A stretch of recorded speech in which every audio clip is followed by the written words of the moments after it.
Welcome to CINEPRO, where we bring your favorite movies back to life with quick recaps, hidden details, and everything you missed. At the beginning of our story, we meet Noah, a young woman trying to enter a relationship. She's eagerly waiting for her romantic date, excitedly talking with her friend about preparations for the night. While sitting in her car, she starts to lose patience until the person she's waiting for finally arrives. They head together to a nearby restaurant. During dinner, the young man tries to impress Noah with his words, which seem to flow easily. But Noah feels that his words are fake and not sincere. This impression is confirmed even more when he offers to pay the bill. But she notices he takes the leftover food with him, which makes her see him as an insincere person. When he suggests seeing her again, Noah is straightforward and rejects the offer. His reaction to her refusal is quick, and he shows his rudeness before leaving. After the date, Noah is walking home, feeling like someone is watching her. She decides to confront the person behind her, but when she turns around, she discovers it's just a man quietly walking with his son. She feels relieved and decides to go to the gym, where she meets Molly. Amid laughter and exercise, Noah tells her about her experience. She admits her desire to find someone truly special. Molly, always supportive, offers comforting words and emotional support. Despite Molly's advice, which reminds Noah of her worth, Noah still feels an emotional emptiness that keeps her searching for a partner. After returning home, she enters the digital world of dating, scrolling through profiles in search of a real relationship, but no one catches her eye. Determined not to give in to loneliness, Noah decides to go to the mall, where she meets Steve. Steve starts talking to Noah, clearly intending to get her attention. Although she's initially hesitant,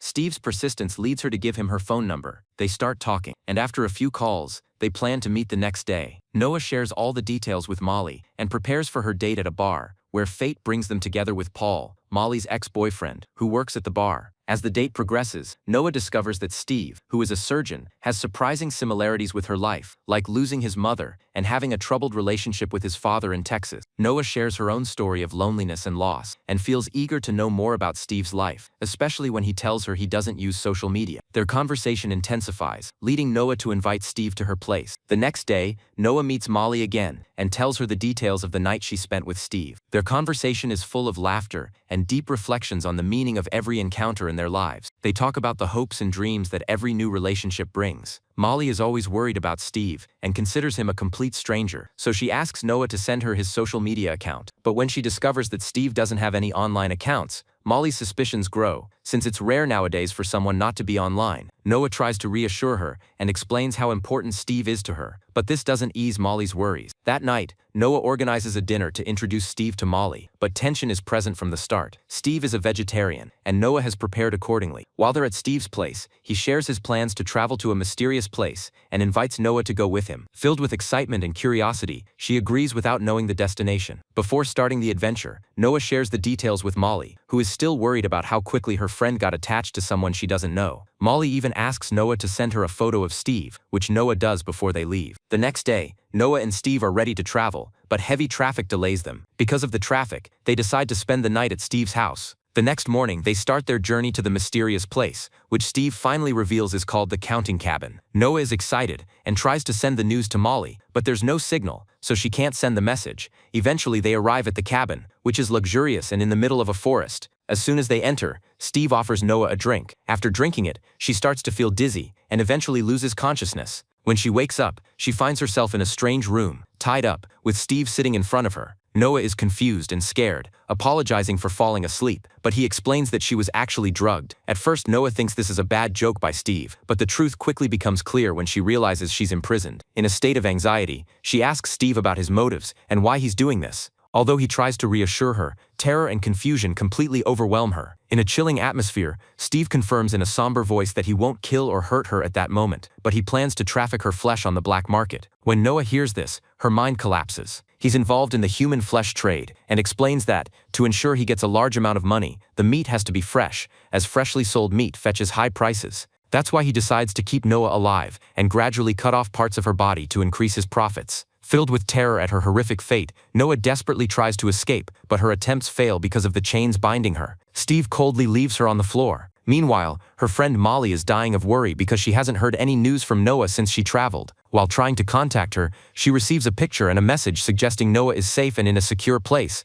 but it's actually Steve sending misleading information to create confusion. From a room next to Noah, she hears crying and pleas for help. In a tense and fearful conversation, she learns that the other prisoner's name is Penny, who was also kidnapped by Steve and is doomed to the same horrific fate. Penny reveals to Noah that Steve supplies human flesh to a group of cannibals, rich people with perverse tendencies to consume human meat. Thus, a terrifying network of trade and consumption is revealed, beyond anyone's imagination. Noah realizes that Steve has a bloody and horrific past. He had previously kidnapped other girls who were imprisoned in the same place she's in now. In the cell next to Noah are Penny, and beside her Melissa. Noah is terrified as she sees Penny mentally collapse from the daily torture Steve inflicts by regularly cutting pieces from her body. Amid her despair, Noah clings to the hope that someone will save them, but Penny shares a terrifying truth. The main point is that neither she, nor Melissa, nor even Noah, had any family who could look for them. He chose his victims well. He targeted girls who didn't have strong social connections. At the same time, Molly, who was anxious because there was no news from Noah, decided to look for Steve, which increased Molly's suspicions and made her determined to discover the truth. Molly started checking the picture that Noah had sent about the place she was in, and discovered that the picture was sent from the internet. This information confirmed Molly's worst fears, that Noah was in real danger. In the morning, Steve devoted his time with extreme precision to cutting parts from the girl's face, minute by minute, without any sign of regret. He wrapped each piece carefully, and arranged all the masks he made to ship them in a box. Inside this box he added photos of the girls and some personal items to give the buyer a complete picture of their identities. Despite the terror Noah was in, Steve brought her food, but she was afraid it might be human flesh, so she refused to eat. Steve would untie Noah's hands on the condition that she wouldn't try to escape. But at a moment when he was resting, Noah tried to escape. Steve caught her and slammed her against the wall. When Noah regained consciousness, she found herself on a surgical bed. Steve was dressed like a surgeon and ready to do something unpleasant. He removed tissue from the area of her hip, which made her unable to sit comfortably. Steve put a toilet in her cell for her to use. At the same time, Steve kidnapped another girl named Penny and took her to the operating room. At that time, Molly went to Steve's bar, planning to meet him for the first time. There, she met Polly the bartender and her former lover, and started asking him about Steve. Molly learned from him about the bar's rules that required recording the signature and location of every customer. But Polly, who was committed to the bar's policies, refused to share any details. He suggested that if she wanted to take action, she should go to the police and provide strong evidence. Nevertheless, realizing the seriousness of the situation, Polly decided to help Molly and gave her important information about Steve. With this information, Molly went back home and started searching for Steve on social media. Even though she couldn't find any active accounts, she discovered a page for Steve's wife, which surprisingly revealed Steve's current location. With this new information, Molly immediately went to Steve's house. But before she left, she informed Polly of her plan so he would know in case he needed to intervene. Meanwhile, Noah was left in a room with a magazine that contained a message from a previous victim. The message revealed something strange about Steve's personality. Even though his crimes were for financial gain, he sometimes became attached to some of his victims. He would share magazines and conversations with them if he felt something special towards them. This information made Noah realize she might be able to exploit Steve's feelings to buy time. At one point, Noah started calling out for Penny, but no one responded. She got scared but kept trying. Finally, Penny replied in a weak voice,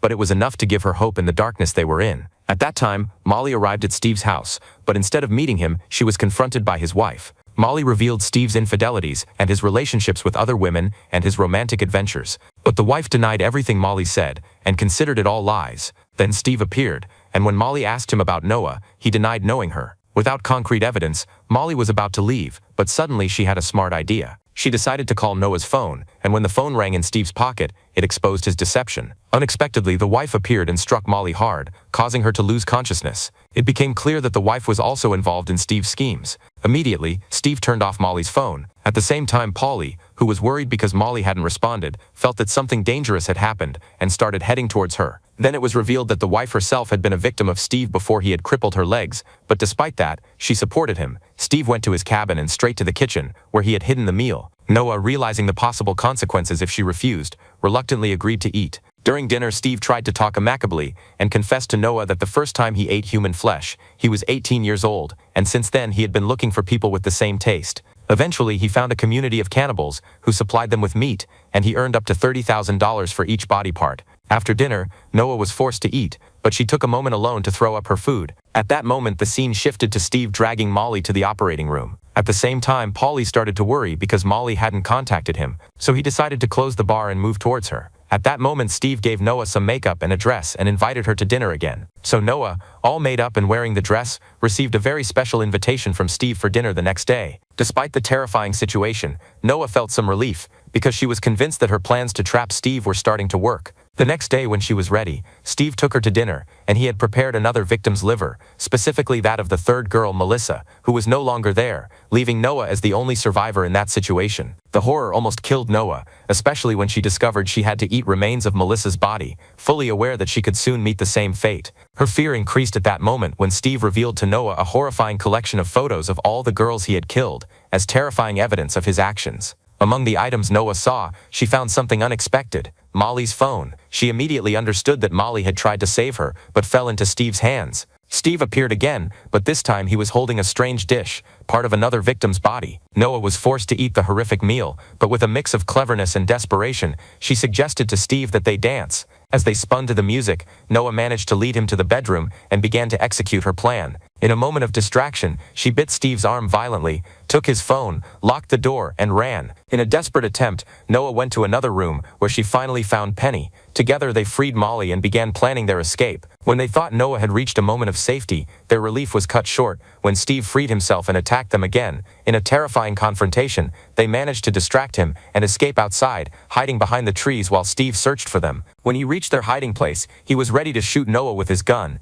but at the critical moment before he could fire, Molly and Penny bravely intervened and confronted Steve. In the end, they finished him off. During this tense scene, Paul arrived at the place, but when he heard the gunshots, he decided to leave quietly. At the same time, Anne and her servant, her husband, arrived. After inspecting the place, they discovered Steve's body. Anne, thinking carefully, ordered her servant to move the body to the freezer and started considering selling it. Then, the three girls, excited to escape, reached the main door but found it locked. Molly tried to make a call, but there was no signal, which frustrated her. Noah remembered she had taken Steve's phone during the confrontation and decided to go back and look for it. After finding the phone, Anne emerged from the darkness in a cold voice, thanking Noah for getting rid of Steve and saying it made her plan easier, but she announced that Noah had to die to prevent any future problems. A violent confrontation began between Noah and Anne. At the moment, Anne was about to overpower Noah. Noah, in a desperate move, stabbed her in the neck with the car keys. At that moment, Molly intervened and delivered a fatal blow, finishing her off. And that's the end of our story today. If you liked today's video, please like and subscribe to see our upcoming summaries. I'll see you in the next video. Goodbye.